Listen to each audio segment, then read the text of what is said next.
inside the Mormon frame, sex before marriage is a no. Yep. And so the frame is no, no, no, no, no, no, no. And if you do, you're bad, bad, bad. And if you do, you go to hell. My parents kind of use that with me, but they also leverage the, if you have sex with the girl, you will get her pregnant. If you get her pregnant, you will lose your passion, which was pursuing collegiate football. Yep. So yeah, it was a fucked up situation, man.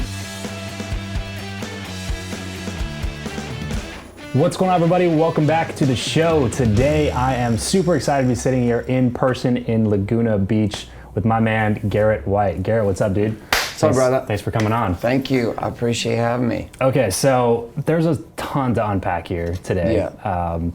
Run multiple extremely successful businesses. Very interesting backstory. But before we get into kind of the practical, tactical things, let's rewind the clock. All right, go back in time. Let's call it 7-8-year-old Garret White. Where were you? Set the scene for us. Tell us about kind of how you grew up there. 7, 8.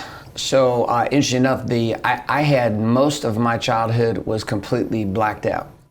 So like legit, like I didn't remember until the last like couple years. Really? Did not have any memories before 10. I had a couple things from pictures from my parents. So like it's talk about being in a place where they remember where the school they went to, and they remember their teachers and their best friend in the first grade and the girl they were in love with in fourth grade, and like I just had nothing. And I never understood why I had nothing.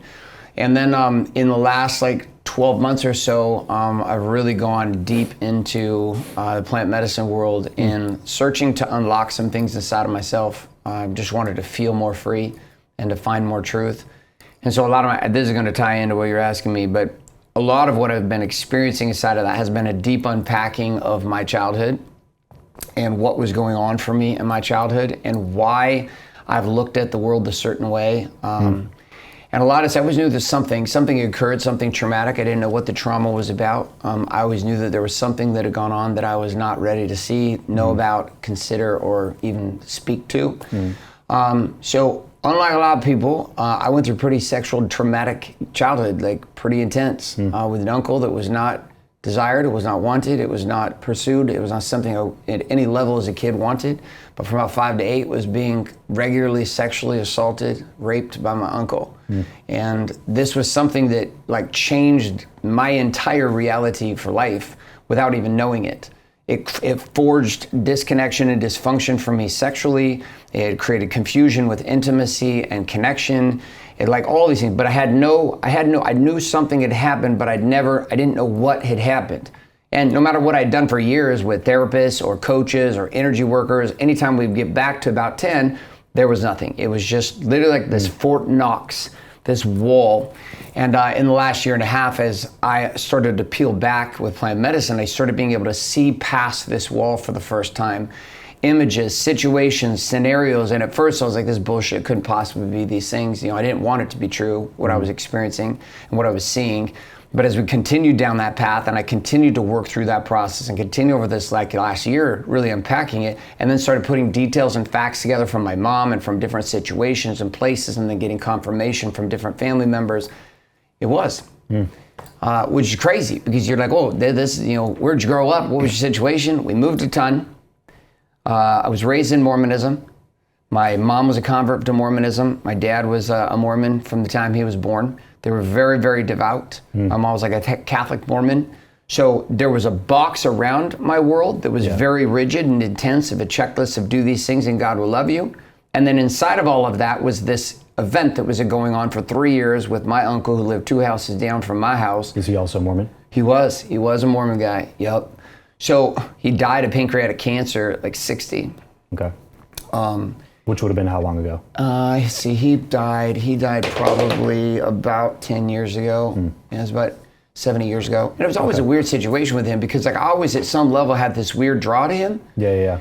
As an older kid, like even a teenager, but there was a constant pushing away from him, like almost like an angry pushing away from me. And my mom always had this. My mom was a very intuitive woman, and she fucking hated this guy. Oh, really? And I never understood why she hated my uncle so much. And again, I didn't have any like was memories. Was that your dad's brother or this her brother? this was my dad's sister's husband. Oh, gotcha. Yeah. Okay. So there was like this connection from that direction. So this is not something this is like for me, like talking about the affair on my wife, like cheating, like there's just these traumatic moments in a man's life, or at least in my life as a man, that forged a lot of shit for me. Yeah. And that one event really fucked up my perception of sexuality and was fucking up my marriage. It was part of the reason why even Wake Up Warrior was born, was because of just this backdrop that I had lived in that I was unaware. And we all experience this. There's things that drive our behaviors and we don't even know why. Well, the opposition that was happening in your mind at the time had to be,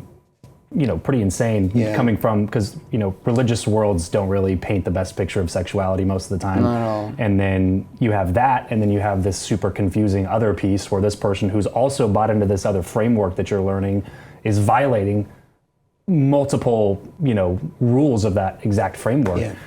I mean, there's no way that you could come out of that with like a good relationship with sex. No, dude. Like just even being raised in an environment as a guy, like even women inside the Mormon frame, it's not everyone, but a vast majority of anyone. And we see this now at Wake Up Warrior with guys who've been raised in orthodoxy or any religious frame where sex before marriage is a no. Yep. And so the frame is no. And if you do, you're bad. And if you do, you go to hell. And if you do... And my parents kind of use that with me, but they also leverage the, if you have sex with the girl, you will get her pregnant. If you get her pregnant, you will lose your passion, which was pursuing collegiate football. Yep. So it was a fucked up situation, man. Yeah. Like there was such a fucked up box of like trying to deal with life. So my narrative became box shit up and just go. Yeah. Smile, right. Box shit up, pretend like it didn't happen. Just be a man. Exactly. Yeah, look the other way. Be a man. Right. Don't fucking be a pussy. Right. Just like, move forward.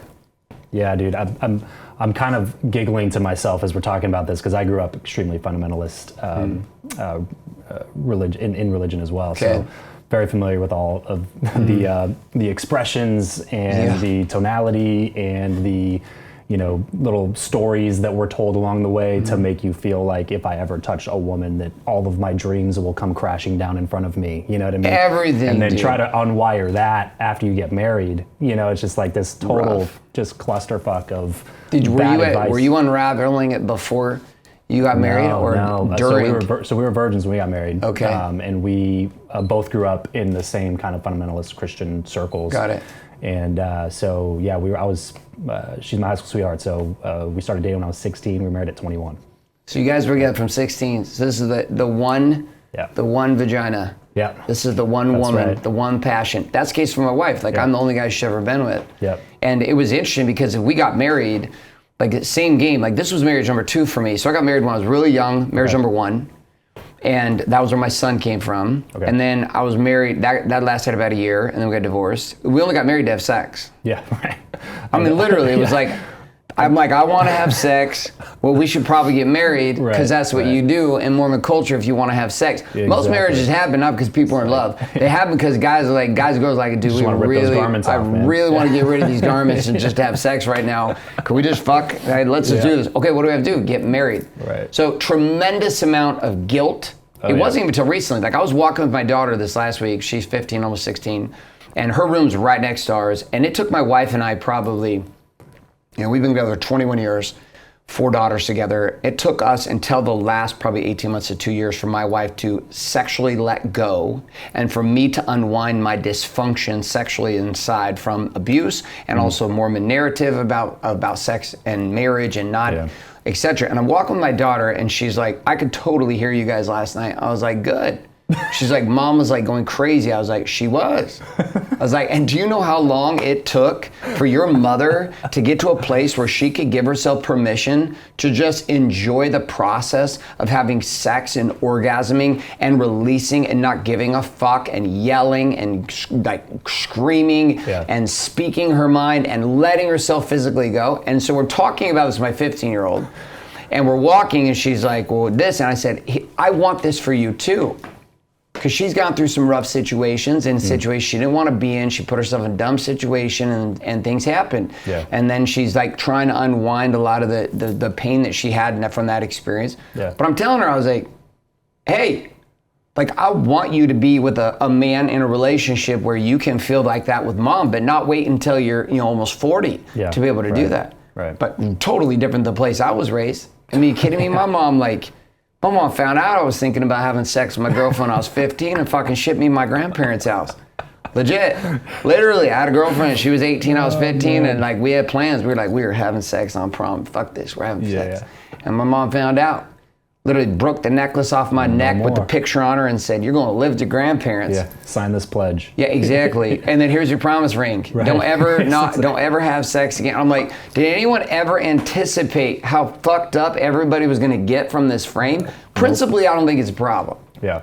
I don't think it's a problem. And we talked about this with my daughter too. I was like, if you just start giving yourself to everybody. Yeah. I was like, you realize that comes with problems. And I gave her a list of guys she knows who are close to our family who are in their mid-30s who've been with a lot of women, and they're very confused now because everything has all this contrast and comparison. So sure. Yeah, dude, my kid's childhood is very different than my childhood, that's for sure. Yeah.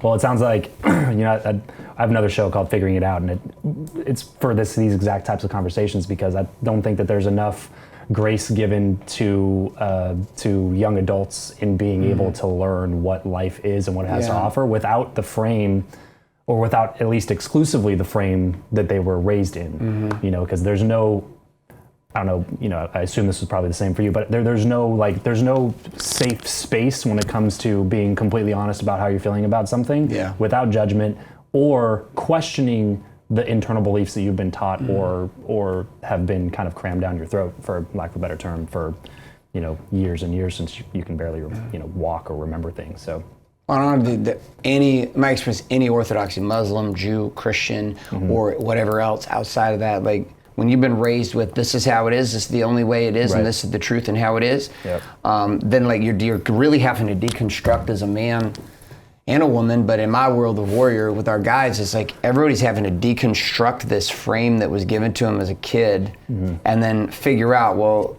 who the fuck am I today? Based upon truth today, not who am I based upon the box I was given at 8. Right. Which is super weird to think your whole life. But I have these weird moments with my kids where I'm looking at my kids, I'm like, you're probably gonna misinterpret what I just said right there. You're gonna end up like going to therapy over it when you're like 28, and you're gonna think A, B, and C about me as your father, so yeah. Well, I mean, that's kind of the acceptance that I think every parent has to have, is just, as long as you do your best and you get the main things across, like know that I love you, and that like that's the number one thing, that I love you and that I accept you for who you are. Everything else, like, they're probably going to be in therapy for something that we did as parents, you know what I mean? But as long as they know that they can't do anything where I would sit there and like disown them, you know what I mean, is like I think a lot of the differences now. But you mentioned plant medicine, which I do want to bring up before we kind of get into some of the business things that you've been up to. Can you talk about specifically what you've been using to go through some of these things, how that experience has been for you, and what you would recommend for somebody listening who maybe might be really opposed to anything like that? Because I'm curious to hear if you think that it's for everybody, or if you would recommend it for a specific type of person. First off, it's not for everybody at any stretch of imagination, right? Even like what I do here at Wake Up Warrior and what we train, people say, well, do you think everybody can have it all? I was like, no, not everyone can have it all. Why? Because most individuals are unwilling to do what's required. Should all people become entrepreneurs? No. Most people shouldn't be entrepreneurs. Why? Because they're unwilling to do what's required. They don't have the natural crazy chip. You're like, you should probably just get a really good job working for a crazy person who has that courage, right? So plant medicine is the same thing. It's like, I don't think it's for everybody. I think it's becoming very popular, and there's a lot of it. And I was not down the path with ayahuasca. Like, we went down a path with tools known as clairgenics. And these medicines are very different. They're not hallucinogenics, and they're also not a product that's about it's just different. Like Yeah. the product's different, the process is different, and it's treated in sacred ceremony very different. We're not traveling to Costa Rica with 200 people I don't know, laying in the jungle half naked with some shamans. Yeah. This is not the game. This is like top shelf game that we've been playing as entrepreneurs and producers, laundry list individuals that go to the places I go to. Yeah. And the goal was different for me. I was terrified of plant medicine, like very much, like prior to about a year ago. Even the thought of going, there was something internally in me that was just terrified of this idea of losing control. Yeah, I was going to ask if it had to do with religion or just the ability to completely give yourself Religion, up not to anymore, something. because we left the Mormon faith in 2009. Okay. And my wife and I have kind of really investigated a whole world, so it wasn't so much about, so it didn't really have anything to do with like religion frames at all, so much it was like there was this thing in me that was very, like all of us are nervous as human beings to be exposed. Right? This is why like WarriorCon 4 that comes up here in just like a week and a half the time we're doing this interview, like there's men that won't come to WarriorCon 4 and experience what we'd have here at Wake Up Warrior because of the fear of being exposed. Yet exposure is what gives you the opportunity to actually grow and build something new. So plant medicine, I'll flat out tell you right now, one of the reasons why I'm confident that I was nervous about it, I even signed up for a couple of journeys with people that I knew, and then I didn't go. Oh, really? And they're like, well, why aren't you coming? And I was because truth inside was I was scared. Yeah. I was scared to submit to something I didn't know, scared to experience something I didn't know. So it was off the wake of trust of other individuals who I knew who were not psychopaths. They weren't like drug heads. They were they were big time producers, individuals I personally knew. Friends of mine for 15, 18 years said, hey, we went to this place, we experienced this thing, it's beautiful. What made you say yes finally? I just felt right. About this time last year, I just felt like my soul was like, let's go. Like that was it. There was just this moment of just knowing inside of me is like, okay, I'm ready to do this, let's lean in. Well, I think that's almost necessary, you know, because if you go, I feel like if you go do some of those things with this negative thought pattern, you can kind of chase that negative thought pattern throughout the experience even and create something that will even make you more fearful of coming back and trying it again. You know what I mean? But how was that first experience for you then? The most incredible thing I've ever experienced in my life. Like legitimately. So there's like the experience of like, there's been people talk about relationship with Christ, and then there's having a relationship with Christ. And in that moment, like there was like for the very first time, the depth that opened up in the first few seconds of this experience was impossible to describe with words. There was a knowingness of being in and all things, around all things. I was everything and I was nothing at the same time. Everything existed and yet I was in pure darkness. The description I give to people is like general anesthetics, right? So I've gone through a lot of surgeries, a cancer in my jaw, a bunch of injuries. So going in and having surgery became kind of a normal thing for me. You lay down on the table, they give you the initial drugs, you start to feel quite nice, you're like, okay, and the nurse is looking over you, and he or she, and they're talking to you, and then the doctor comes in and gives you a look, and they're like, okay, bro, you ready? You ready? You know, I drank my coffee this morning, I'm ready to cut you to pieces. They don't really say that, but like, okay, I'm ready to go. And then the anesthesiologist will come in and say, okay, we can give you a nice little warm one, we're ready to go, we got you, bud. And the shot comes in, and then everything goes like this. Countdown from 20. Yes.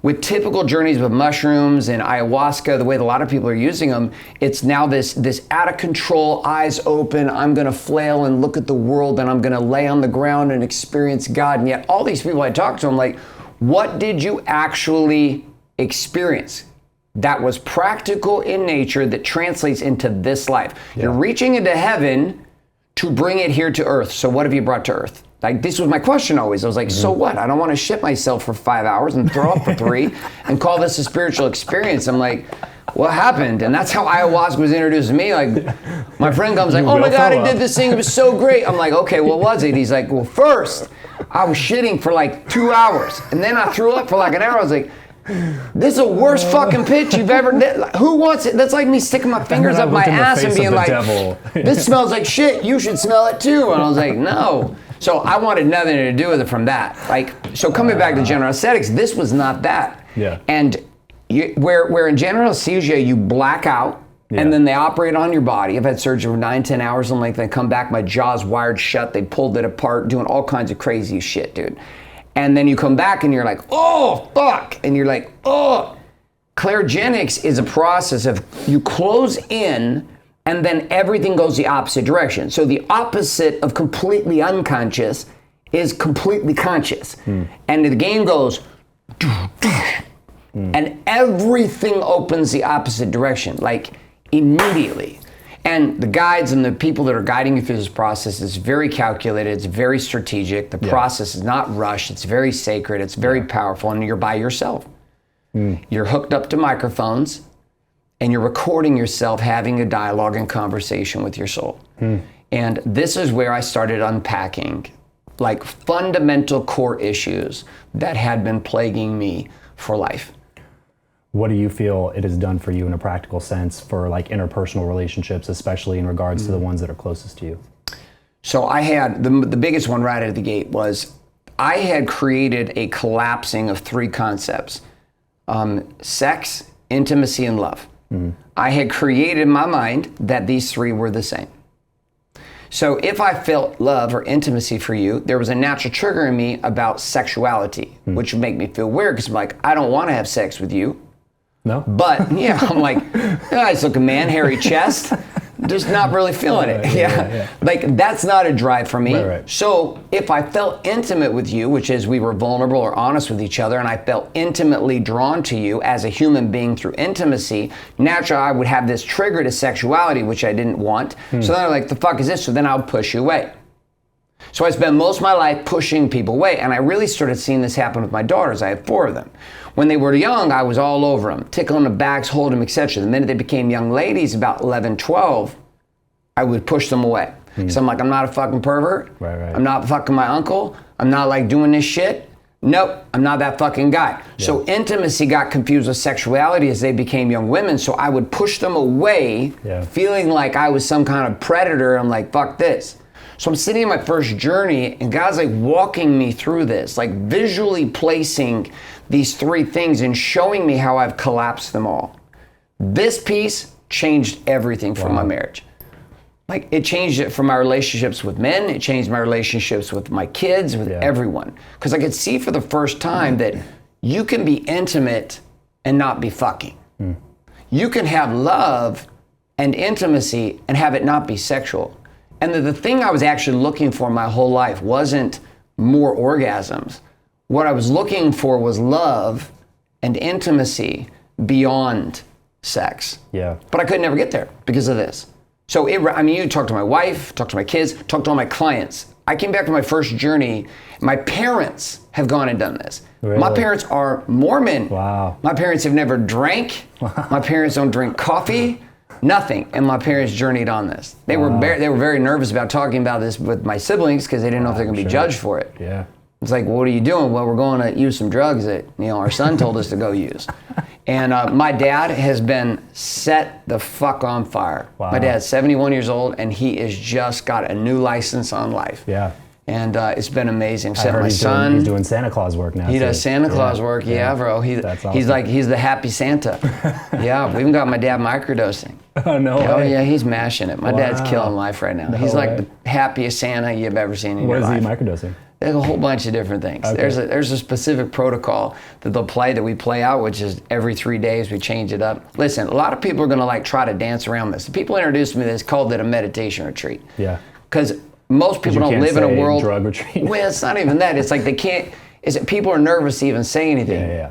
One of the powerful plays of Wake Up Warrior and just my life was I realized over a decade ago that the only way to feel weak in a room was to be filled with lies. That's, I think, one of the things that draws people into anybody that's been able to create something that is bigger than themselves is there's an instant wall that gets put up. Because I've been following online space for a long time. I've seen a lot of your stuff out there, and when you first get introduced to a big personality that is willing to tell the truth in that type of a setting, your initial reaction is just a wall. It's just like, fuck that guy. You know what I mean? 100%. I don't need all that woo-woo, get in your face bullshit in my life. Get out of here.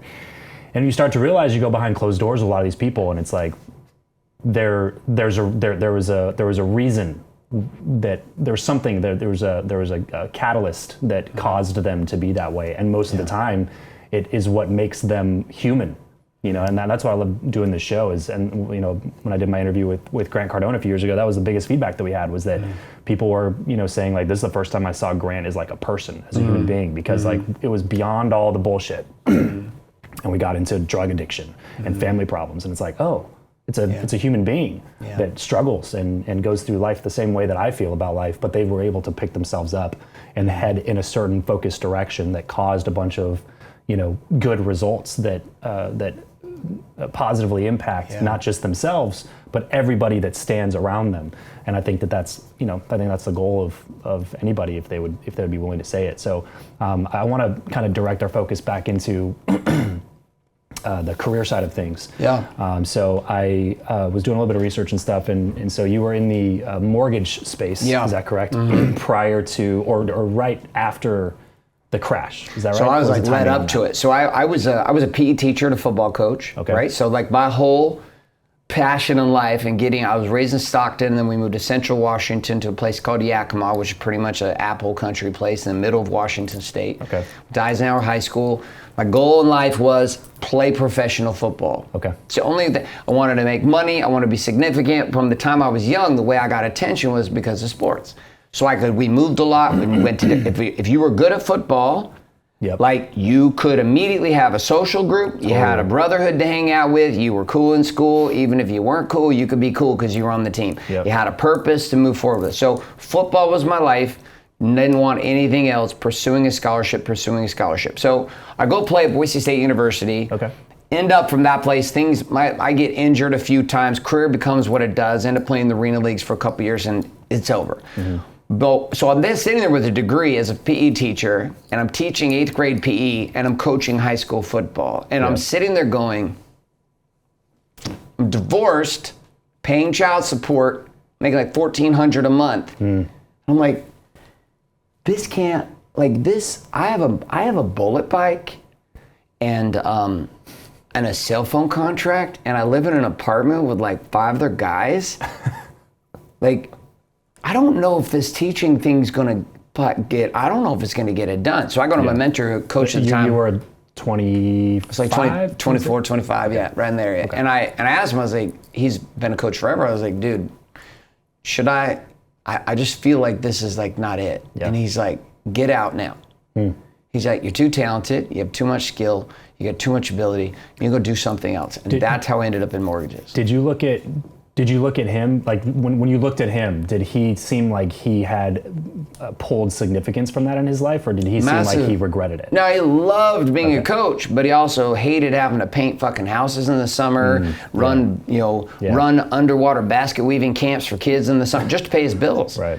Like not even to get ahead. Not getting ahead. Just to stay above water. So at a certain level, if you're not getting paid for your passion becomes your prison. And so you're like, oh, I'm going to do this because I'm passionate about it, which everyone will do for a while. If this show doesn't make any money, you don't keep doing the fucking show. Like at some level, Warrior had to pay me, otherwise I wouldn't keep doing it. In that case, a PE teacher, he was stuck. He was a coach, a history teacher, weight training coach, stuck. So a friend of mine at the time handed me the book, Rich Dad, Poor Dad. And they had also gotten into mortgages, and they called me to come over, a guy named Matt Atkinson, and he said, hey dude, come check this thing out. I'm like, what is it? So I go over, and he shows me this check. I'm sitting in his office, and I don't know what the fuck he's doing. It's wearing sweats. I show up, he's got all suited up, and he's looking all official, like a Grant Cardone sales floor. And he's like, look at him, and he's like, holds this check up to me. It's like just over like $4,000. And I thought, wait, what the fuck? Did you make that last, like, was that last month? Quarter? He's like, no, bro, that was last week. I was like, get the fuck out of here. So I abandoned the game of teaching. Enter the game of sales floors and become a closer on a floor, which is cold calling. I got a stack of leads like this, and I just started churning and burning, just calling every day, 12 hours a day. Real quick, what made you take the leap? Because I know I was listening to you talking to somebody else, and you were saying that you got a job offer previously to do car sales, and you were like, the sales thing, I'm totally, because I get this a lot. I talk to a lot of people, and I'm like, look, if you want to get started making money, get started in sales. Yes. There's no risk. You don't have to start a business, take out this loan, put out a bunch of money. You work for somebody else, you find a product you believe in, and then you sell it. Yes. And you can make a lot of money doing that. Big time. And while you're doing that, you're creating all these soft skills that'll come in really handy if you do decide to start your own business, and you'll have money in the bank to do it. But get started there. But I run into the same thing that you were saying that you had originally, which was this opposition to being the sales guy. And so you said no to this car sales job, but now you said yes to this mortgage thing. What happened in between there, and what made you finally willing to pick up the phone and do dials? So when the invitation came on the floor, we were servers at a restaurant called the Mayan, which is like this like cool rock cliff jumpers, just kind of like the Rainforest Cafe, a little bit different. And the guy that owned these car dealerships was sitting at our tables, and he invited me and the other servers to come sell for him. And my other buddies, Am and Carlson, goes and sells for him, and I don't.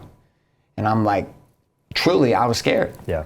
I was scared of the idea of being commission only. I was scared of that, which was funny because I made all my money in tips at a restaurant, but I was still trying to break free from a family that had raised me with an employee mindset, which is get a safe job, go to school, get a degree, Like I was still not on top of all the religious shit, on top of the abuse, on top of everything fucking else I was dealing with. There was this scarcity with money, being an employee, so it's terrifying. So I said no because I was scared. And you were 20 something? Yeah, I was like 23 at the time.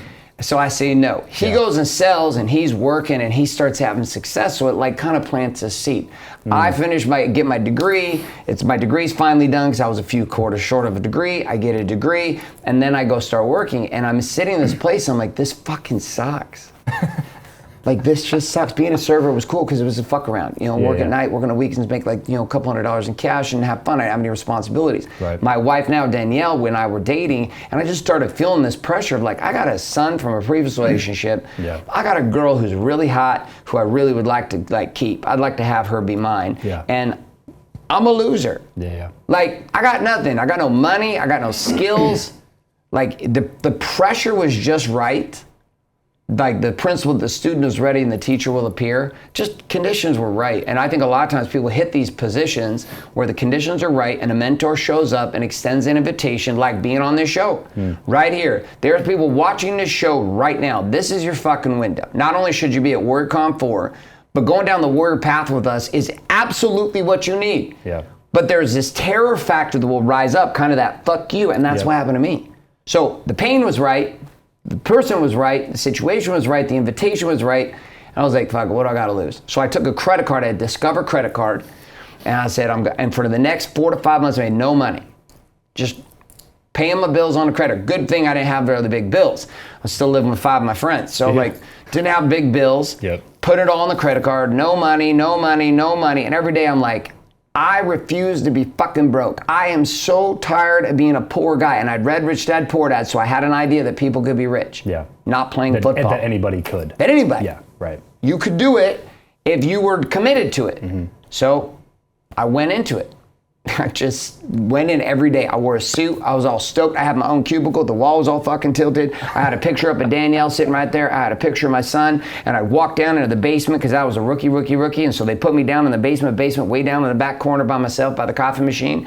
And I would go down in there and just, I was committed. I was like, dude, it wasn't about pursuing prosperity. It was running away from fucking poverty. I was like, I am tired of being fucking broke. I hate not understanding money. I am so tired of being this guy, like this fucking loser who just is got all this personality, but in the end of it, I got nothing to back up with it. I got no money. I got no business skills. I don't know what I'm doing. You have potential.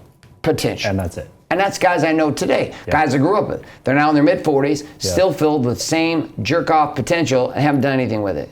So it was just, dude, it was a moment, and it forged me. It took me 6 months. Then I made my first month. I made just over $10,000. There you go. And then that changed me. Totally. And then I was like, I remember sitting there a day and going, first blood. It's like, that tastes good. $10,000. Then I did it again, and I was like, and then it became an obsession.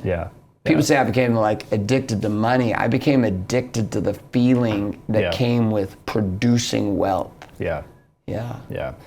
What did you learn you think on that sales floor that you've taken into every other venture that you've tackled now to this point in life? No one's going to save you. No one's going to save you. Pure commission is the coolest game ever. Because nobody gives a shit. You don't show up, you don't eat. Yeah.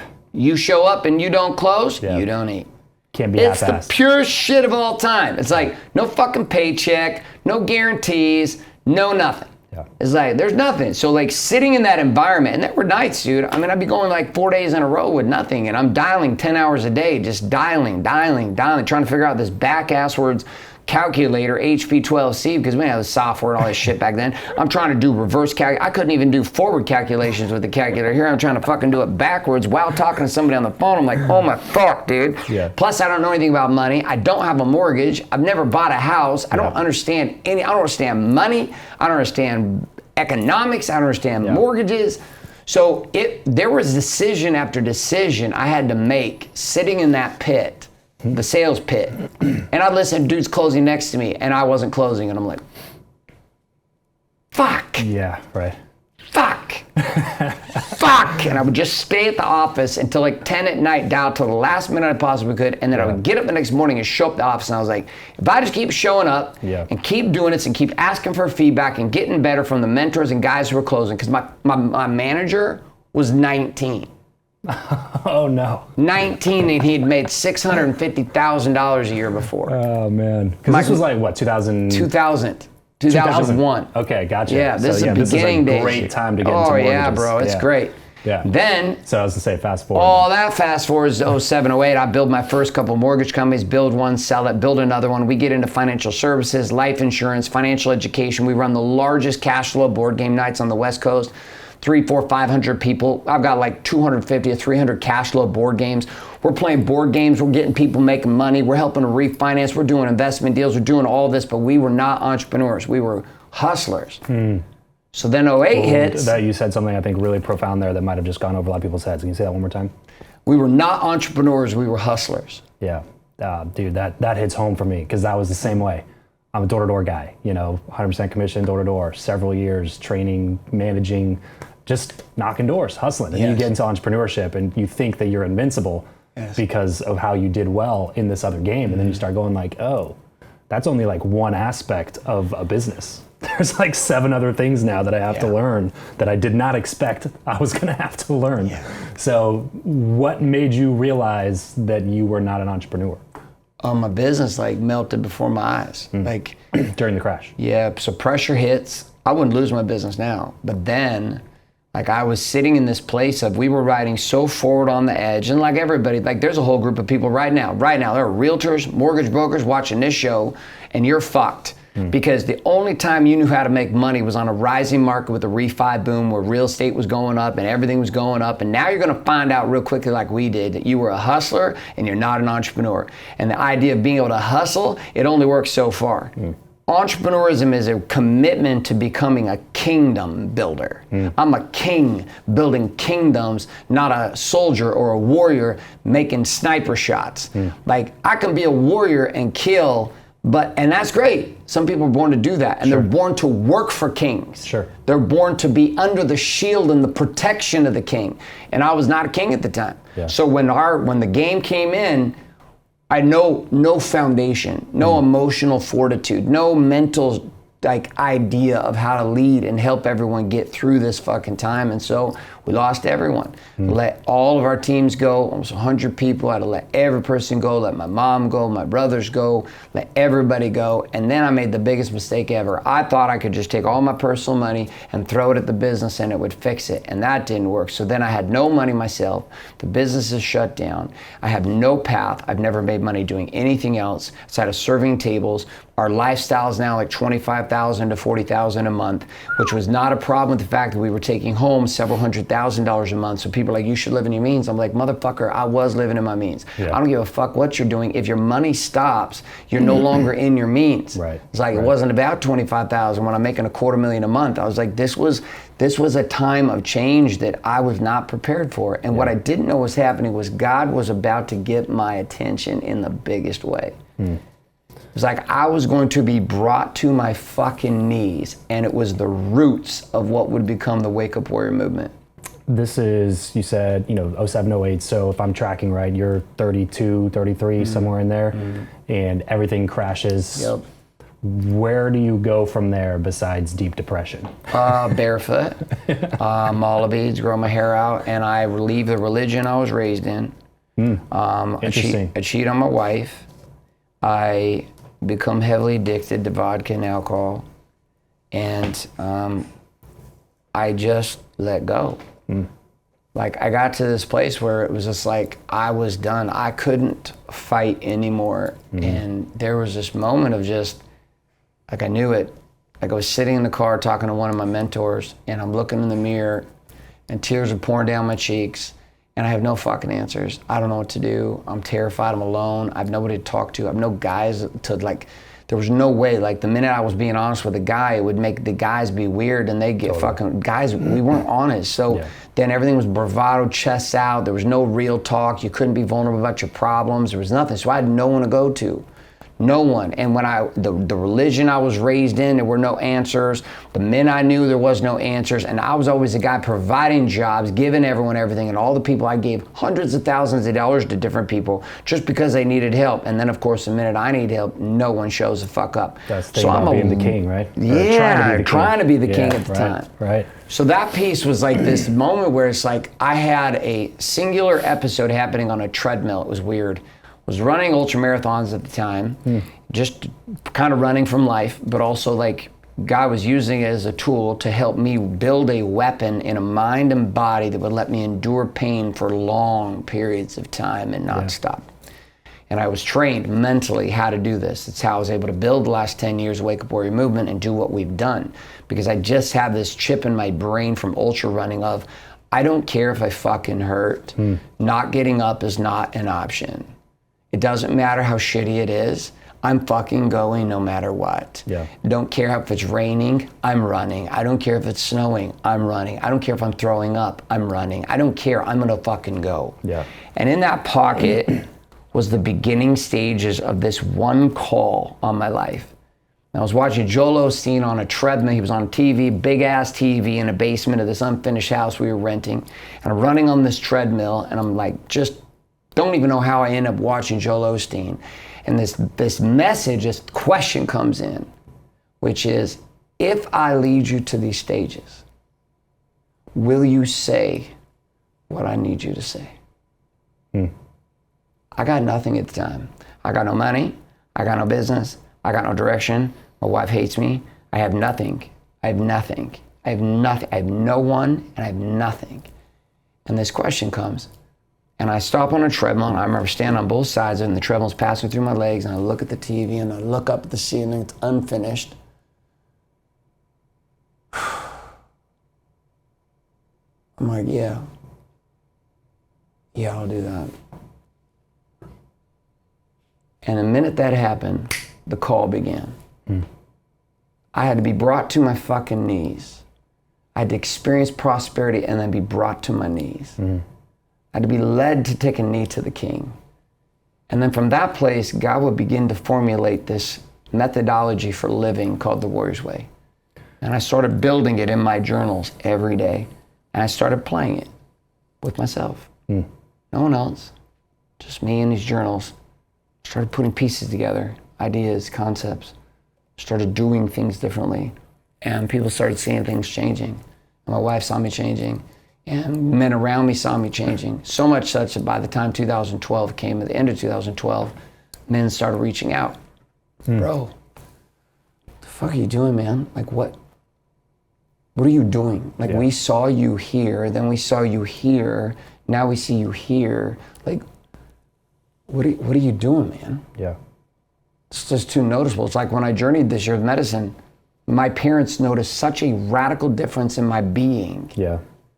And my family around me, people around me saw it, my clients saw such a radical distinction in who I was being, that there was a natural draw to be drawn into and participate in whatever it was that I was doing because of who I was being, which to me is what modern leadership is. We're not following people because of what they say anymore.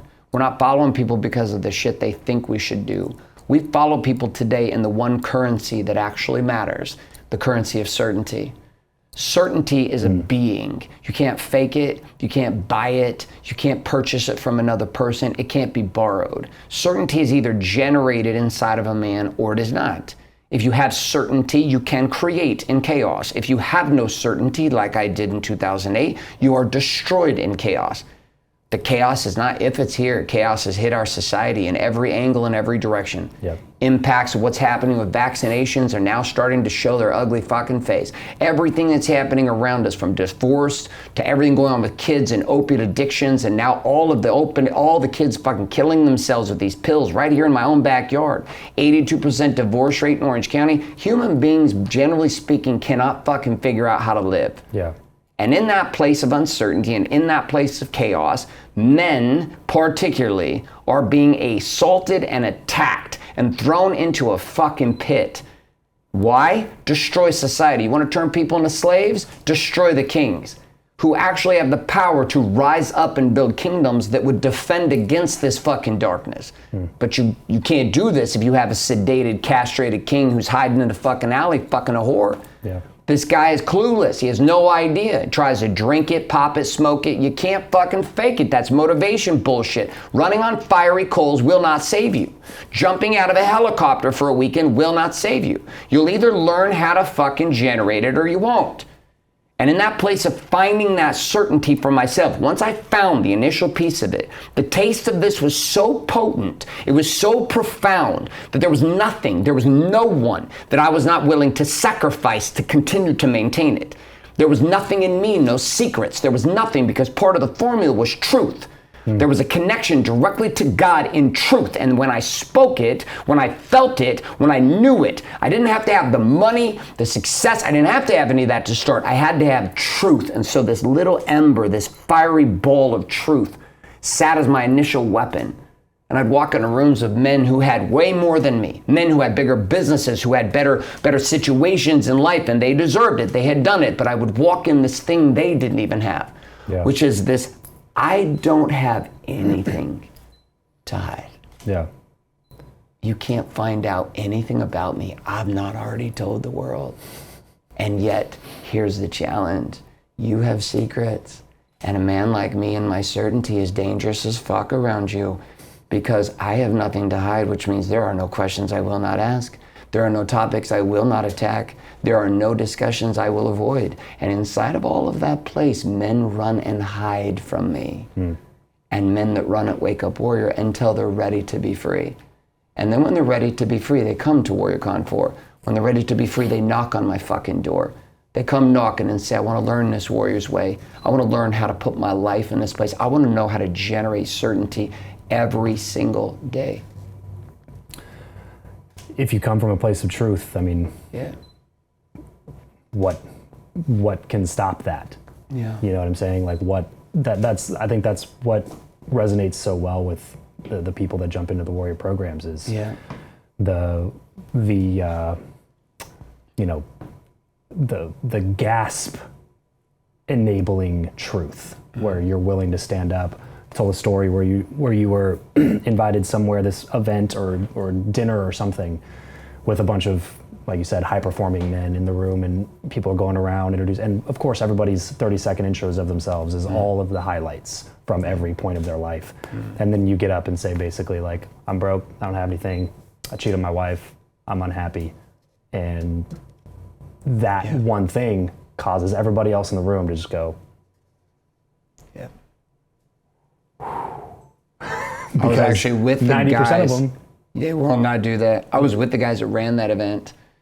Like, it was called Speaker Author Networking Group, SANG, 2009 in LA. I was with those guys on a yacht cruise with Keith, actually. Keith Yackey, my best friend, like him and Pete Vargas. They were on that yacht cruise, and they, to this day, they're like, bro, we have watched you since that moment.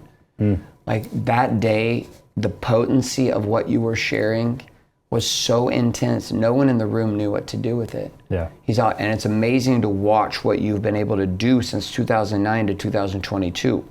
Nearly 2 decades, decade and a half later, pursuing this ideology, because it wasn't just about getting to truth. It's how does truth translate into results? How does truth translate into having it all? How can I be a man, weaponize this fuck in my body, deeply connected in a true relationship with God, on fire sexually, passionately, and intimately with my wife, deeply leading my children and feeling love and connection, and at the same time exponentially increasing my financial wealth year over year? How can I do all of this at the same time? Not be wealthy and a fat fuck, and at the same time be fit or broke, or be fit and wealthy with a disconnected marriage, cheating on my wife all the time, or being in a situation where I have all those things locked down, but I have no clue where I'm at spiritually, or I'm trapped in a religious box that I keep lying about. How and is this even possible? This was the vision that was placed in my mind. Now, we proved it. We proved it 55,000 times over. We proved it. We were the originals of black t-shirts with white print. And I went underground building software and protocols and tools and systems and wrote 6 books, all to break down this science that we had proven with thousands of elite men.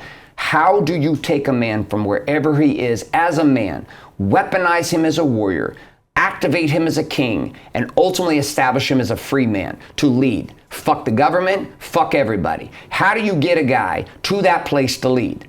Well, everybody's chasing around social media followers and trying to get fucking popular, and everybody's trying to get paid. I was after one thing: power. Power leads to paydays and popularity. Most people trying to cheat the system. I want to get paid, I want pussy, I want to do this, I want to be popular, but they refuse to do the work of power. And so we get this illusion of power. And social media lets me have the illusion of power. That's why I meet these big social media influencers, and I meet them in person, I'm like, exactly.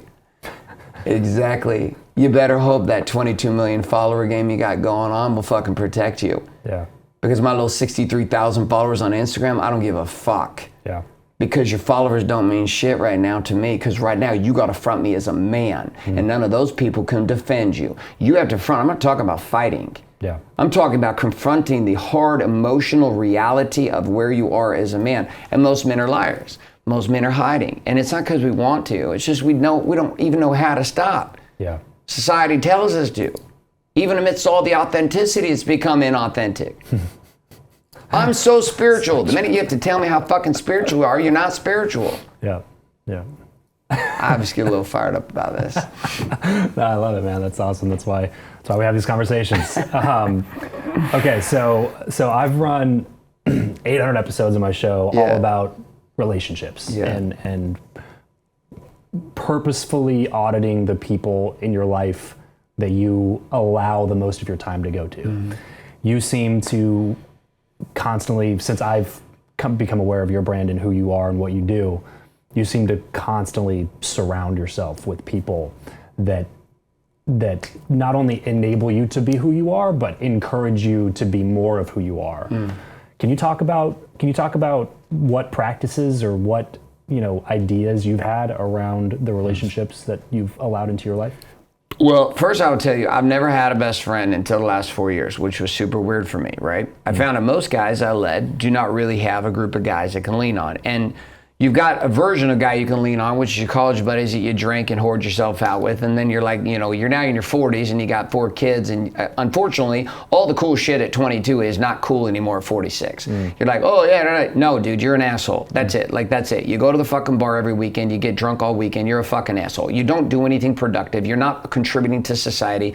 You're the pumpkin Facebook profile guy that talks shit on my ads. Eat a bag of dicks, you fucking pussy, right? So there's these guys that operate over here, and then we, as men, we isolate ourselves in this place because we don't know how to actually be real. And I'm not saying there aren't groups of guys that get it. There are lots of groups of guys getting it now, which is my pathway to being able to have a true brother is to be honest.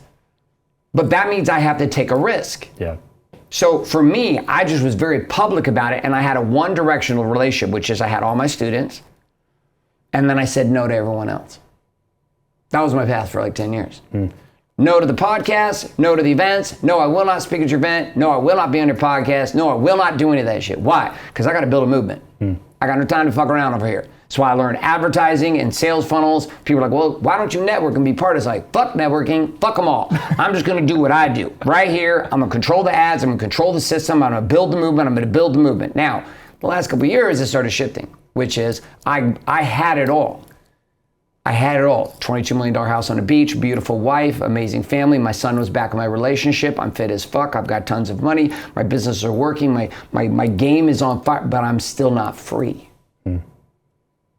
And I'm like, how is it possible that I could become the #1 case study of this movement and build the have it all lifestyle? I had it all in all of these areas, and yet I still was not free. And that came down to 2 relationships. One, a relationship with Christ. This was missing. It was missing for me. It was missing, but I didn't even know I was missing it. But not a relationship with Christ like everybody wants to put me in a Christian box. Yeah. I'm not talking about non-denominational denomination Christianity. I'm not talking about Mormonism or Jehovah's Witness. I'm not talking about anybody's ideology. I'm talking about a direct and real relationship with Christ, the King of Kings, a relationship with me. I don't need your Bible. I don't need your quotes. I don't need your prophecy. I don't need your blessings, and I don't need your prayers. I'm going to go straight to the King. And then that relationship started to begin to set me free. Now, as that started happening, at the same time around all of that, I was being introduced to what it was to have a friend, which was Keith Yackey. I'd never had a friend before. Never had a friend who hadn't paid me. I mean, I had lots of friends that were clients of mine. Sure. And I had lots of friends that were mentors of mine that I'd paid. I had lots of friends there, but I'd never had a friend that hadn't paid me or that I hadn't paid. I didn't know what that was like. Guys I played football with and stuff back in the day, but since then, as a grown-ass man, kids, no. What am I gonna do? Go hang out with my friends? Where? Do what? I got no friends. Fuck friends. So in surfing, I found this crazy yahoo named Keith Yackey. Keith and I started surfing. I mean, he now actually surfs. When we first met, he just was very passionate about laying down, putting fins on his feet. But he's learned how to be, he grows up, you know, like that situation where like a man evolves from ape to standing man, like he's just evolving. I think it's because he hangs out with me. He's just going from like this like bent over toast floater to like a stand-up surfer. We're super proud of him. He's come a long way. So, Keith and I like started having like what we call like therapy, which was like man therapy, and we would just sit and talk as friends. Yeah. And guys need it, and that started opening me up. And Keith like knows everybody.